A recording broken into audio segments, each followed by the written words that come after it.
Winston as Churchill, The World Crisis, Volume 3, Chapter 18, The Climax. On Tuesday, April 9, the third great battle effort of the Germans against the British began. In order to stem the German advance upon Amiens, Sir Douglas Haig had been forced to thin his line elsewhere. Instead of doing this evenly, he had exercised a wise process of selection.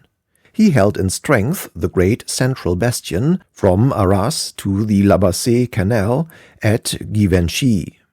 This comprised the highly defensible and important area of the Lens coalfields, as well as the mass of commanding ground which included the key positions of the Vimy and Lorette heights.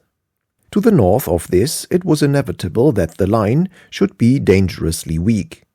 Out of 58 British infantry divisions, 46 had already been engaged on the Somme. The Fifth Army divisions were reorganized and unfit to enter the line. To hold the front of 40,000 yards between the La Bassée Canal and the Ypres Canal, Haig could only provide 6 divisions. Each of these divisions must be stretched to cover over 7,000 yards. Stretched wider, that is to say, than the Fifth Army divisions before March 21, and almost all the troops had fought with most severe losses in the preceding fortnight on the Somme. Since even these precarious dispositions could not be completed in the pressure of events before the German blow fell, nearly 10,000 yards of front by Neuve-Chapelle were at the moment held by a Portuguese division of 4 brigades. It was upon this denuded front, the day before the Portuguese were to have been relieved by 2 British divisions, that Ludendorff struck. By April 3, 17 divisions had been added to the German 6th and 4 to the German 4th Army. The 6th Army was to attack towards Hazebrouck and the heights beyond Kemmel, and the 4th was to support it and exploit success. The town of Armentières, having been smothered with gas shells by a bombardment beginning on the evening of the 7th, constituted an impassable area, and with their northern flank thus protected, 10 German divisions in an 11-miles line marched against the 2nd Portuguese Division and the 40th and 55th British divisions on each side of it. No less than 7 German divisions fell upon the 4 Portuguese brigades, and immediately swept them out of existence as a military force. The 40th Division, its flank opened by the Portuguese disaster, was also speedily overwhelmed. A thick mist blanketed the British machine gun nests arranged in depth behind the line. Within 2 hours of the advance of the German infantry, a gap of over 15,000 yards had been opened in the front, through which the German masses were pouring. The 50th and 51st Divisions, who formed the British reserves, moved to their appointed stations in the second line of defense at the crossings of the Luce and the Lave rivers, as soon as the battle began. But the unexampled suddenness of the breakthrough, the vehemence of the German advance, the streams of retreating Portuguese, and the general confusion prevented them from fully occupying their prepared positions. They were rapidly absorbed in a moving battle against vastly superior numbers. After a day of violent fighting, the Germans had reached the outskirts of Estières, 5 kilometers behind the original line, and around this pocket of assault the remains of 5 British divisions struggled to create and maintain a front against 16 German divisions, all fully engaged. At daylight on the morning of the 10th, a second wave of German assault was launched by the German 4th Army to the north of Armentières, on a 4-mile front. This phase of the offensive had been timed to begin 24 hours after the main attack, in the well-founded expectation that the British reserves in this sector would by then have been drawn into the first battle. 4 brigades had in fact been diverted, and the whole weight of 5 German divisions fell upon 5 brigades of the 19th and 25th Divisions, who had behind them in reserve only the remaining brigade of the 29th Division. The assault was successful. The front was broken. Plug Street village, the greater part of Messines, and the crest of Vicette Ridge fell into the hands of the enemy by noon. The 34th Division was in the greatest danger of being cut off around Armentières, and by the evening of the 10th, the Germans were actual or potential masters of the whole British defensive system from Vicette to Givenchy. During the day, both Lestrem and Esters had been taken, and night found the survivors of 8 British divisions holding an improvised front of 30 miles at death grips with 27 German divisions, of which 21 had actually been involved in the battle. The 34th Division extricated itself from Armentières during the night, and only by skill escaped the fast-closing pincers. But while this formidable inroad had been made upon the greater part of the front assailed, the line on either flank held firm. The Lancashire Division, the 55th, perfectly fortified and organized in Givenchy and Festubert, continued to repulse for 7 successive days every attack, losing 3,000 men and taking 900 prisoners. On the northern flank of the offensive lay the 9th Scottish Division, whom we left unshakable at Nullu on the morning of March 21. After fighting with the utmost distinction and success in that great battle and losing over 5,000 officers and men, it had been hastily filled with drafts and brought to rest and recuperate in what was believed to be a quiet station. The whole front to the southward having been beaten in, its right flank was turned back, and the resurrected South African Brigade, at 4 in the afternoon of the 10th, drove the Germans from the Messines crest. All efforts to oust this division from the position into which it had clawed itself failed. Thus the buttresses stood immovable, although the wall between them was completely battered in. Upon this fact the safety of the whole front and the final result of the battle unquestionably depended. On the 11th the enemy, his 6th and 4th Army fronts united, extended his inroads in every direction except the flanks which he could not widen.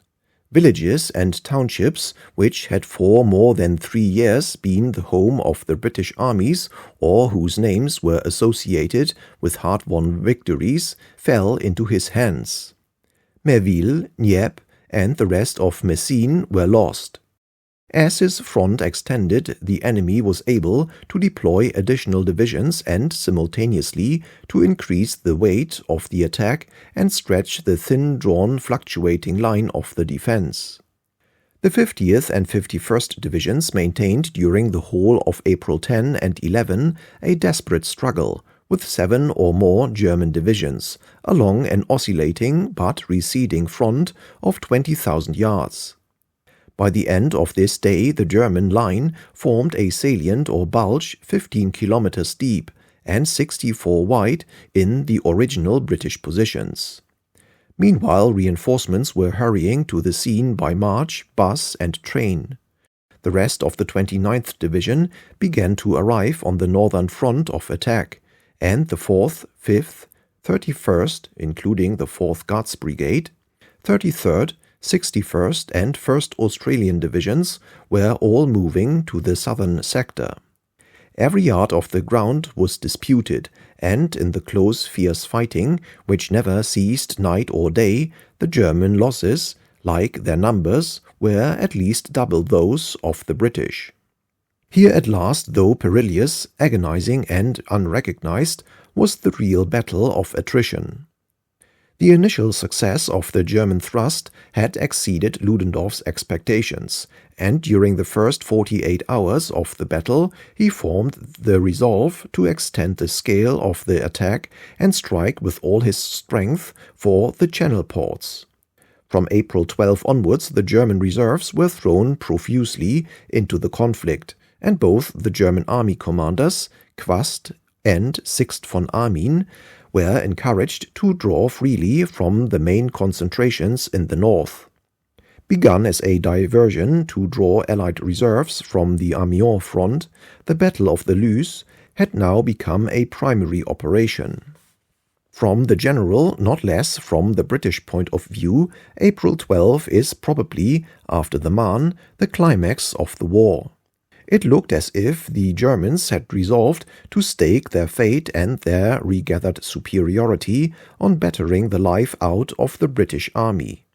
During 20 days they had hurled nearly 90 divisions in 3 great battles upon an army which counted no more than 58, and of these nearly half were fastened to fronts not under attack. With a superiority of numbers in the areas of assault of 3 and often 4 to 1, with their brilliantly trained shock troops, with their extraordinary skill and enterprise in maneuvering with machine guns and trench mortars, with their new infiltration scheme, with their corroding mustard gas, with their terrific artillery and great science of war, they might well succeed. The French seemed to the British headquarters sunk in stupor and passivity. Since the Nivelles disaster, they had been grappling with mutiny and nursing their remaining resources. With the exception of the set-piece battle of Malmaison in the winter and the stinted and tardy divisions which had been involved south of the Somme in the later stages of March 21, they had only fought in ordinary trench warfare for nearly 9 months. During that time, the much smaller British army had fought almost unceasingly, and wisely or unwisely, had sacrificed in the common cause, apart from the prolonged Arras-Messines offensive of 1917, more than 400,000 men in the Passchendaele tragedy, and had now lost nearly 300,000 more under Ludendorff's terrible hammer. It was upon an army bled white by frightful losses, its regimental officers shorn away by scores of thousands, its batteries and battalions filled and refilled with young soldiers plunged into battle before they knew their officers or each other, that the massed might of the desperate German Empire now fell. Moreover, the shock could not be deadened, nor breathing space gained by ceding ground. No large retirement like the Alberich maneuver was open to Sir Douglas Haig. A few kilometers might be yielded here and there. The dearly bought ground of Passchendaele could be given up and some relief obtained thereby. Ypres could in the last resource be let go. But in front of Amiens, in front of Arras, in front of Bethune, in front of Hazebrouck, he must stand or fall. Therefore, on the morning of the 12th, the commander, usually so restrained and, as it had seemed, unresponsive, published to his troops the order of the day, which is printed in facsimile on the opposite page. There is no other course open to us but to fight it out. Every position must be held to the last man. There must be no retirement. With our backs to the wall and believing in the justice of our cause, each one of us must fight on to the end. All units and all ranks of the British Expeditionary Force therefore prepared themselves to conquer or die. The convulsion continued. The reinforcements closed the gaps that were hourly torn in the struggling line. Companies, battalions, even whole brigades were obliterated where they stood. Ludendorff, resolute, ruthless, hazard-loving, raised his stakes. More and more of the German reserves were committed to the onset. The roar of the cannonade resounded through Flanders and reverberated across the Channel. But nothing could move the 55th Division on the right nor the 9th on the left. The Australians were coming, but their trains were late, and the 4th Guards Brigade, all through the 12th and 13th, may be discerned, where all was valour, barring the path to Hazebrouck. So intermingled were the units and formations in the fighting line that across the Bayeux-Armentières road, Freiburg, BC, 4 years before, a sub-lieutenant found himself holding a front of 4,000 yards with elements of 4 different divisions, and covered by the remnants of 2 divisional artilleries that had drifted back with the line. Neuve-Igles was lost, and Bayeux and Meteren, and under the intense pressure the front bent backwards. But it did not break. When on the 17th 8 German divisions, 7 of them fresh, were violently repulsed in their attack on the famous hill of Kemmel, the crisis of the Battle of the Luce was over. The orders of the commander had been strictly and faithfully fulfilled. Even before the beginning of the Battle of the Luce, Sir Douglas Haig had convinced himself that Ludendorff meant to make a dead set at the British army. He accordingly appealed to Foch for aid. He asked the Generalissimo to take without delay one of the 3 following courses. That is, 1. To open an offensive in the next 5 or 6 days with the French armies on a scale sufficient to attract the enemy's reserves, or 2. To relieve the British troops south of the Somme, a total of 4 divisions, or 3. To place a group of 4 French divisions in the neighborhood of St. Pol as a reserve to the British front. He wrote again on the 10th, after the battle had begun, that the enemy would without a doubt continue to strike against his troops until they were exhausted. It was vital that the French army should take immediate steps to relieve some part of the British front and take an active share in the battle. He renewed his solicitations on the 11th and on the 14th. Finally, on the 15th, he recorded his opinion that the arrangements made by the Generalissimo were insufficient to meet the military situation. In order to press his demands with greater insistency, and withal to maintain good relations with the Supreme Commander, Haig, as early as April 10, had taken General Duquesne, who was actually commanding the 15th British Corps in full battle on the Luce, and sent him to reside at Foch's headquarters as a high go-between or liaison officer. These requests were intensely painful to Foch. His primary endeavor was to gather and husband his reserves. The control exercised over the reserves was, he considered, the main function of a commander on the defensive. 10 British divisions had already, on account of their losses, had to be reduced to cadre, and their survivors used as reinforcements for the rest. When could these divisions, he asked, be reconstituted? Could not the British, when the crisis of the battle was over, start a rulement of tired British divisions to quiet parts of the French front? These counter-requests ill accorded with the desperate struggle in which the British were involved. Painful differences developed at a conference held at Abbeville on April 14 between Foch and Haig, at which Lord Milner was present. Foch took the view that La Bataille du Nord, as he called it, was dying down, and that his reserves were suitably placed to inverse either in the Flanders battle or in the Battle of Arras, Amiens, Montdidier, which he expected would be renewed at any moment. His attitude excited the resentment of the British representatives, and no agreement was reached.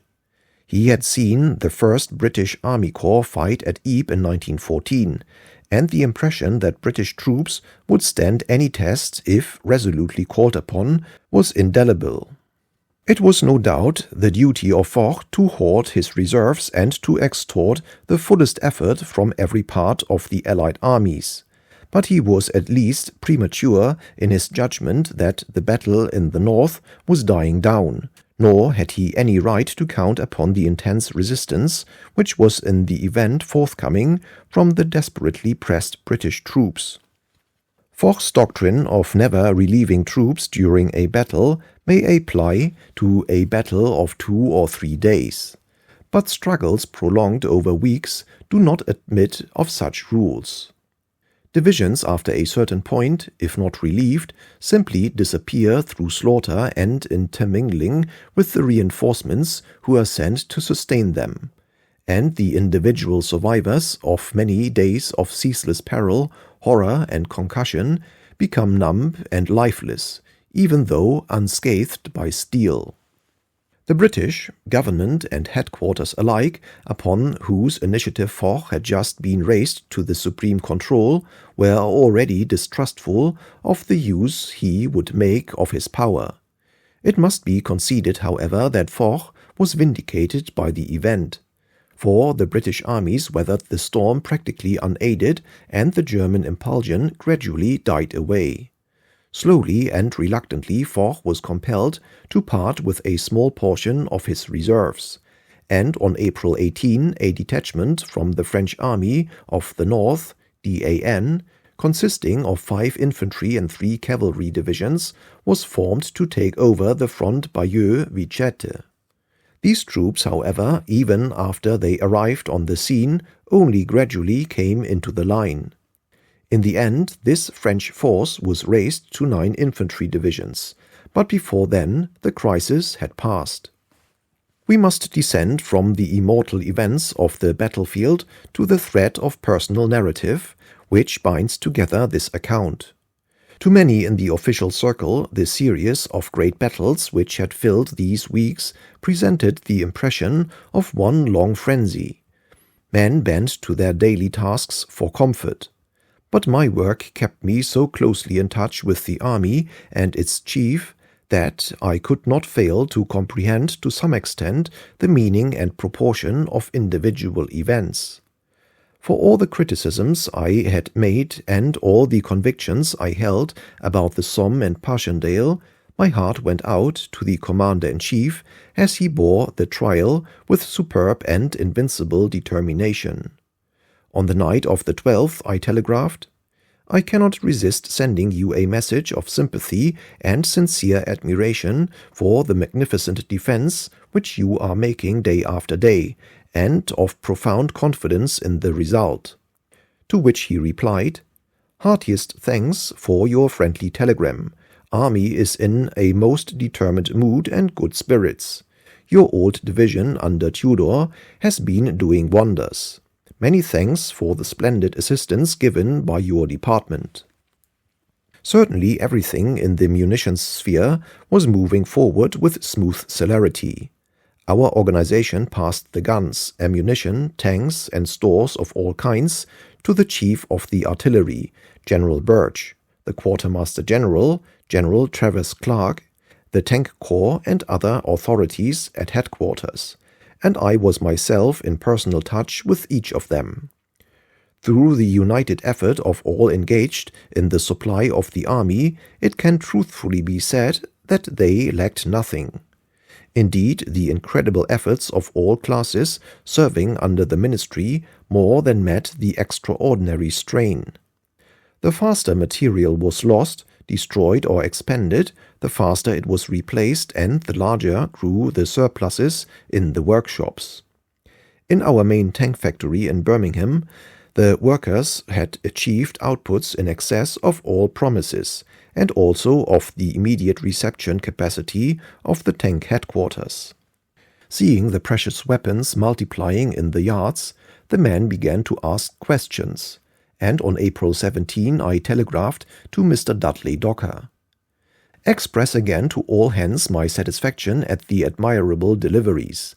Tell them confidentially, not for publication, that the losses of tanks have been larger than previously reported, but that they have exacted a heavy toll from the Germans in many classes and helped our infantry notably. Explain to them that during the uncertainty of the battle and its intense fierceness, it is not possible for the Tank Corps to take deliveries regularly. The roads are congested, depots are moving, everyone is involved in the fight. When the lull comes, there will be a general refitting, and that is the moment for which we must have ready the largest possible numbers. I am watching for this moment very carefully. They must not be put off their efforts if tanks accumulate temporarily. The army is fighting for its life, and we are standing by to put new weapons in their hands the very instant they turn to us. Let there be no misunderstanding, therefore, but only confidence and full steam ahead. We had by this time completed the replacement of the material lost in the retreat of the Fifth Army without arresting the ascending scale of our current deliveries. And at the end of April, His Majesty was pleased to authorize the following message to our 2.5 million workers. The Minister of Munitions has received the King's commands to convey to the officials of the ministry, to the employers, and to the munition workers throughout the country, both men and women, His Majesty's high approval of the exertions made during this critical time and his satisfaction at the remarkable results achieved. The King has learned from the military authorities that practically all the losses and expenditure of munitions during the battle have already been made good without any undue depletion of normal reserves, out of the resources which had been held in readiness, and by the additional effort which has been made. There are now actually more serviceable guns, machine guns, and aeroplanes with the British armies in the field than there were on the eve of the German attack. The other supplies of all kinds are forthcoming in abundance. The King has commanded the Minister of Munitions to express his great pleasure to the workers and all engaged in this vital task. Traveling constantly about the country with the Queen from one munition center to another, the King has had ample opportunity of witnessing the strenuous efforts which are being made by the men, and certainly not less by the women, to keep the soldiers who are fighting supplied with all they need, and also of admiring the organizing ability displayed in so many ways and on so great a scale. The King is deeply impressed by the fact that much-needed holidays should have been cheerfully given up, and additional exertions made, at a time when many severe food restrictions had come into force, and that in spite of large numbers of munition workers having left the workshops for the army during the last 6 months, the outputs of every kind should not only have been maintained but steadily increased. Accordingly, the King has directed the Minister to convey His Majesty's thanks to all concerned. But the continuance of the battle, the power of the enemy, and the obvious jeopardy in which our army stood forced most grave reflections. Suppose the Germans continued tearing at our throats with all their might. Suppose they shook the life out of our army. Suppose the straining front broke or was swept back by an inexorable tide. There was at any rate the water lines. The advanced line ran from Dunkirk back to the second or main line. This ran along the stream of the Aar from Gravelines through Saint-Omer to Saint-Venant. A vast amount of work had been done upon it. It was called the water line, on account of the great part which inundations could be made to play in its defense. This line would shorten the front and be a substantial relief, but it meant the loss of Dunkirk and the continuous bombardment of Calais. Both these ports played a notable part in the reception of our supplies, and far-reaching checks and complications would follow on their loss. Even darker possibilities were afoot. Suppose we had to choose between giving up the Channel ports or being separated from the mass of the French armies. In the former case, all our best and closest communications would be destroyed. We should have to rely entirely on Havre till other bases could be developed. All our programs would vanish at a stroke. I was deeply concerned that this issue should be calmly probed before it actually came upon us. I therefore examined it in the following note, which I sent to Sir Henry Wilson and the War Cabinet. To the War Cabinet, very secret, a note on certain hypothetical contingencies. April 18, 1918. First, If the German offensive continues to prosper, a vital question will be raised, that is, whether we should let go of our left hand or our right. All the movements of stores, munitions, and depots which are now taking place are affected and ought to be governed by this decision. It is imperative, therefore, to face the situation in advance and have a clear and profoundly considered view. Second, it is possible that we shall not have a free choice. The course of the German offensive may decide the issue irrespective of our wishes. If they succeeded in an attack along the coast, which made us let go our left hand from the channel ports one after another, we should be forced to pivot by our right, and would finish up with our left near Abbeville and our right hand clasping the French. If, on the other hand, the enemy succeeded in cutting the British army from the French by an attack through Amiens towards Abbeville, we should find ourselves in a Torres Vedras position covering Calais and Boulogne. Now, which of these two do we dislike most? It is very important to decide, because by our dispositions and exertions we shall be able to influence and may be able to determine how the matter shall be settled. Third, to form a reasonable opinion, the first thing to do is to look, not at the map of the existing battleground, but at the map of France as a whole. It then immediately appears what a very small portion of France is involved in the present and threatened invasion. It is evident that, however important the Channel ports and Flanders may be, they and all the ground we hold are only a fragment of the country and nation we are defending, and on whose continued resistance the future of the land war depends. Fourth, the next thing is to consider what strategic developments would best suit the enemy. I say strategic, as apart from the fortune of the battlefield. Of course, the break-up of a whole army on the battleground is a shortcut to strategic success, is indeed the end at which all strategy aims. But assuming, which is reasonable, there is no such collapse of our army, and that at the worst we make an orderly retirement, presenting a steady front and continuing to fight, what is the best strategy for the Germans to pursue? Which hand would they like us to let go? Our right or our left? Fifth, if the Germans could succeed in sweeping us from the Channel ports and capturing Dunkirk, Calais and Boulogne, they could gain all those very great advantages which have so often been explained. They can command the Straits of Dover, close the port of London, to all except north-about traffic, render Dover harbour uncomfortable, bombard a large part of Kent and Sussex, and deprive our armies of their nearest and most convenient bases. But they would remain confronted by the mass of the still unbeaten British and French armies along a line from the neighbourhood of Abbeville, so much shortened that, even with greatly reduced forces, it could be solidly held. And behind these armies would be the whole of France open for dilatory retirement and manoeuvre.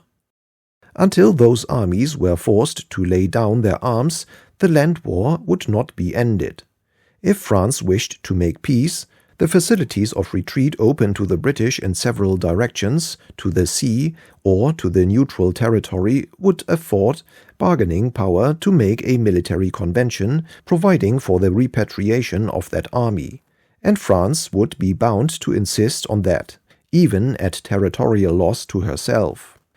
Therefore, great as are the advantages which Germany would gain by the conquest of the Channel ports, there would be no reason why the war could not be indefinitely prolonged after their loss, provided the French and British armies remained united. Sixth, if, on the other hand, the Germans divide the British and French armies from each other at Abbeville, forcing us to let go our right hand and shut ourselves up in a Torres Vedras, they will have the following choice open to them. That is, Whether to wire in and so mask the British and throw their whole force against the French and Paris, or alternatively to hold the French in check while they drive the British into the sea. What would their choice be? What was it at the beginning of the war? Did they not absolutely disdain the Channel ports while there was a chance of taking Paris and smashing the main army? Had we any difficulty in deciding, when it came to the pinch in those days, whether our, then little, army should cover the Channel ports or hold on firmly to the French and fight the main battle out in their country? 7th. Although the British army throw back on the Channel ports might be seriously weakened, yet to drive it into the sea or to destroy it in its entrenchments would require an enormous effort. For the Germans to lay siege to such an army, with the almost intact French army striking at their backs, would seem to be an unwise proceeding. Frappez la masse is a maxim to which the Germans have always given an understanding allegiance. And that would be their shortest road to end the war. It therefore seems probable that they would leave the weakened and exhausted British army cooped up in its lines around the Channel ports, and try the main conclusion with the French army. On the morrow of such a victory over the French, the British army would be at their disposal. They could deal with it at their convenience. All this appears to follow the elementary lines. Divide the enemy's forces into two parts. Hold off the weaker part while you beat the stronger. The weaker, then, is at your mercy. 8th. Do not all these considerations go to show that the vital and supreme need is for us to keep connection with the French? Does not experience generally show that armies which get separated from the main army are disposed of at leisure? Is not the sound rule to stand together, retire together, turn together, and strike together, as we did at the Marne? What would have been the position of a British army which, after Mons, had retreated on the Channel ports if, in its absence, the Battle of the Marne had been lost by the French? How long would the Belgian army have held out if they had been cut off in Antwerp? What happened to the Romanian army once it was isolated? 9th. To sum up, the choice in the hypothetical circumstances now being examined presents itself as follows. 1. To let go the left hand, lose the Channel ports, keep contact with the French, save our army and continue the land war indefinitely. Or 2. To let go the right hand, lose contact with the French, watch them being defeated, then be driven into the sea ourselves, and lose the Channel ports after all. 10th. Happily these bleak alternatives are not yet before us, and there are good hopes they will never be. But it is necessary that the question should be promptly examined with the fullest knowledge of the capacities of the various French ports and of the strength of the armies which could be based on each of them. Wilson replied, I agree, as you know, and have asked the Admiralty to get out a paper on their side of the question. This issue was put to Foch at the meeting of the Supreme War Council, which met at Abbeville on May 1 and 2. Both Wilson and Haig felt that a decision from the Supreme Commander was necessary in order that precautionary preparations could be made. The chief of the Imperial General Staff persuaded the representatives of the British government to press insistently for an answer. The utmost that Foch could be induced to admit was that it was more important to retain touch between the two armies than to retain possession of the Channel ports. But he returned resolutely to his main contention. I mean to fight for both. The question, therefore, cannot arise until I am beaten. I will never give up either. He hazarded a great deal upon the endurance of the British army, but he was not disappointed. On the 25th, an unlucky event occurred. The French divisions, which from the 18th onwards had deployed behind our front, had taken over a portion of the line, which they held in strength with divisional fronts of no more than 3,000 yards. Including in this sector the French 28th Division held the invaluable height of Scherpenberg and Kemmel, the latter defended by 1 battalion of the 99th Regiment. At dawn the Germans concentrated upon the hill and the trenches round its foot a most astonishing storm of high explosive and gas shells from cannon and Minenwerfer. It is said that the French masks were only partially proof against the gas. Whatever the cause, the French troops on either side of the hill, after repulsing 3 infantry attacks and sustaining heavy losses, gave way and were streaming back by 7 o'clock in the morning. Their retirement left the troops on the summit, including some of our own trench mortar batteries, to be cut off. A similar fate overwhelmed the British brigade, who were holding the trenches on the French left. They were rolled up from the flank, and none escaped death or captivity. The disaster might have taken a still worse turn, but for the promptitude with which the Highland Brigade, next in succession, threw back its right and formed a defensive flank. There is no doubt that the relations between the French and British commands during the battle period, which began on March 21, were not remarkable for a high appreciation of each other's military qualities. The French staff considered that the British had failed and caused a great disaster on the common front, and they openly expressed the opinion that the quality of the British troops at this time was mediocre. The British, on the other hand, felt that the help given under a terrific strain had been both thin and slow, and that the entry of French relieving divisions into the battle was nearly always followed by further retirements. Instances were given by Colonel Boriston of joint attacks which miscarried through the French divisions not being set in motion, although their British comrades were already committed. He also records a curious incident of which I was myself witness. At about 10 o'clock on April 29, I was breakfasting with Sir Douglas Haig. Sir Herbert Lawrence, his chief of the staff, and 2 of 3 aides-de-camp were present. The commander-in-chief had just sat down to his coffee when the following message was put in his hand. GOC, 39th French Division, reports that there is no doubt but that the enemy holds Montrouge and Montvidain. Troops on right of Scherpenberg badly cut up. Enemy reported to be pushing between the Scherpenberg and Montrouge. Simultaneously, there arrived from Plumer a confirmatory message requesting the chief of the staff to come at once to the headquarters of the Second Army. No reserves of any kind were available, and the news, if true, involved the grim issue discussed in my memorandum of the 18th. The room was rapidly emptied. Haig disappeared into his office, observing, "The situation is never so bad or so good as first reports indicate," and Lawrence vanished in a motor car.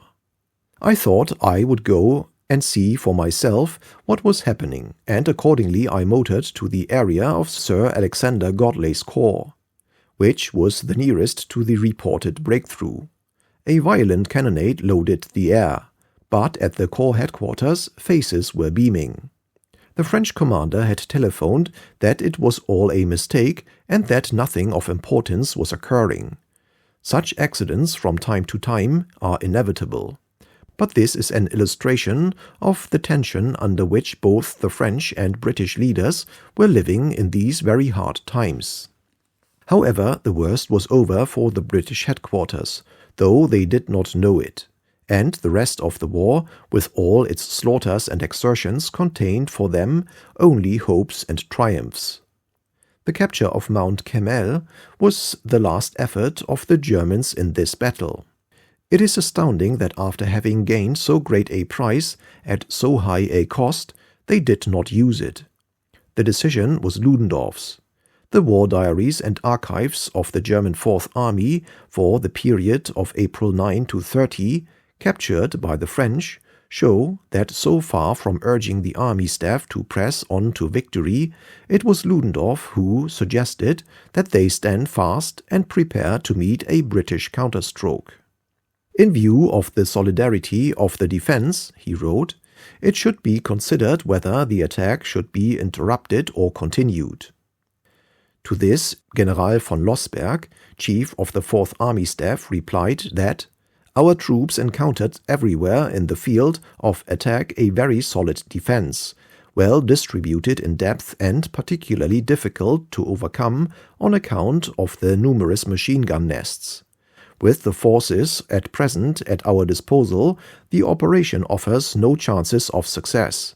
Better interrupt it. And Ludendorff approved. The stubborn defense had succeeded at the moment when it had sustained its most dangerous wound. So ended the most fierce and intense grapple of the British and Germans. For 40 days, from March 21 to the end of April, the main strength of Germany had been ceaselessly devoted to the battery and destruction of the British army.